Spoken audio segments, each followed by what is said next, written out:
चलो बच्चों एक क्वेश्चन सॉल्व करते हैं। Bholenath drew a check in favor of Surender. After having issued the check, Bholenath requested Surender not to present the check for payment and gave a stop payment request to the bank in respect of check issued to Surendra. बहुत simple सी बात है। भोलेनाथ ने एक check बनाया सुरेंद्र के लिए। अब check बनाने के बाद में भोलेनाथ का मन बदल जाता है। वो सुरेंद्र को बोलता है कि देखो भाई तुम ये चेक बैंक में मत डालना, और साथ साथ में भोलेनाथ अपनी बैंक को भी बोल देता है कि देखो भाई अगर सुरेंद्र आए ना तुम्हारे पास में चेक लेके तो उसको पेमेंट मत करना। मतलब भोलेनाथ ने चेक लिखने के बाद में, और वो चेक डिलीवर भी कर दिया उसने, वो चेक सुरेंद्र को उसने दे भी दिया। उसके बाद में उसका मन बदल जाता है और वो बोलता है कि उस चेक को तुम प्रेजेंट मत करना, और साथ में अपनी बैंक को बोलता है कि भाई सुरेंद्र अगर आए तो उसको पैसे मत देना। Decide under the provisions of negotiable instrument act whether the said acts of Bholenath constitute an offence. तो क्या ये भोलेनाथ ने जो काम किया है, अपनी बैंक को फोन करके उसने बोला कि भाई पैसे मत देना, तो क्या ये एक ऑफेंस है? नेगोशिएबल इंस्ट्रूमेंट्स एक्ट 1881 के अंदर देखें तो क्या ये ऑफेंस है? तो हम ये डिसऑनर ऑफ चेक वाला जो एक टॉपिक था, जिसको याद रखने के लिए अपन ने वर्ड सोचा था थिम्पू, PHU है, PHU। तो अपन ने ऐसा सोचा था कि कोई साउथ इंडियन बंदा है जिसका नाम है थिम्पू, जिसका चेक डिसऑनर हो गया, ऐसी स्टोरी बनाई थी।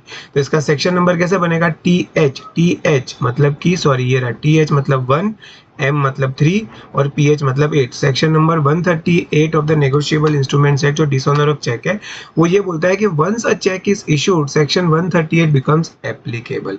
एक बार चेक इशू हो गया ना, उसके बाद में सेक्शन 138 एप्लीकेबल हो जाता है।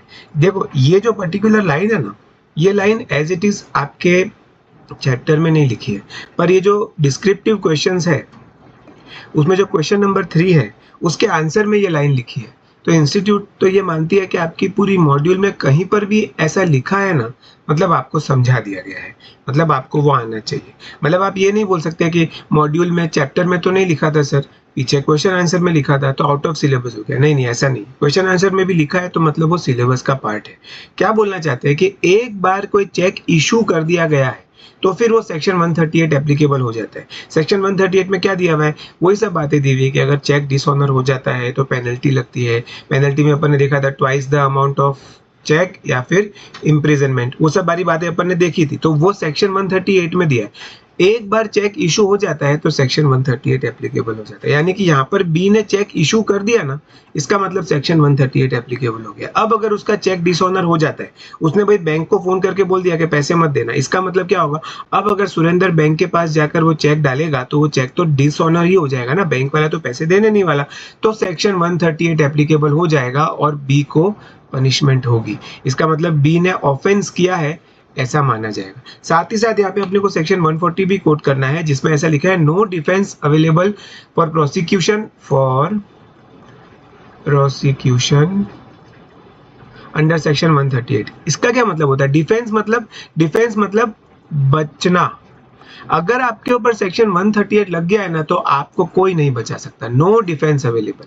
आप ये नहीं बोल सकते कि अरे यार मेरे को तो पता ही नहीं था कि बैंक को फोन करके मना नहीं कर सकते। बी ऐसा नहीं बोल सकता है कि अरे यार मेरे को तो ये बात पता ही नहीं थी कि बैंक को फोन करके मना करना गलत है। इसका नाम भोलेनाथ है तो इसका मतलब ये नहीं है कि वो अपने भोलेपन में कुछ भी कर दे। यानी कि समझने वाली बात यह है कि एक बार सेक्शन 138 एप्लीकेबल हो गया तो आपके पास में कोई भी डिफेंस अवेलेबल नहीं होता। ठीक है ना? तो इसका मतलब अपना जो फाइनल कंक्लूजन क्या निकलेगा? Bholenath has committed offences as per negotiable instrument act 1881। तो क्वेश्चन क्या पूछ रहा था कि भोलेनाथ ने जो काम किया है वो ऑफेंस माना जाएगा? तो अपना आंसर होगा यस, जो भोलेनाथ ने जो काम किया है वो ऑफेंस माना जाएगा as per negotiable instruments act 1881। ये बहुत ही ज्यादा इंपॉर्टेंट क्वेश्चन है, एग्जाम में आने के इसके फुल चांसेस है। जब ऐसा कोई क्वेश्चन आए तो सेक्शन 138 कोट करना है और सेक्शन 140 कोट करना है। इसका जो स्टैंडर्ड आंसर है वो मैं आपको व्हाट्सएप पे दे रहा हूँ, उसको अच्छे से पढ़िए और कोशिश करिए कि अगर एग्जाम में आए तो अपन उसको जितना हो सके एज इट इज लिख कर आए।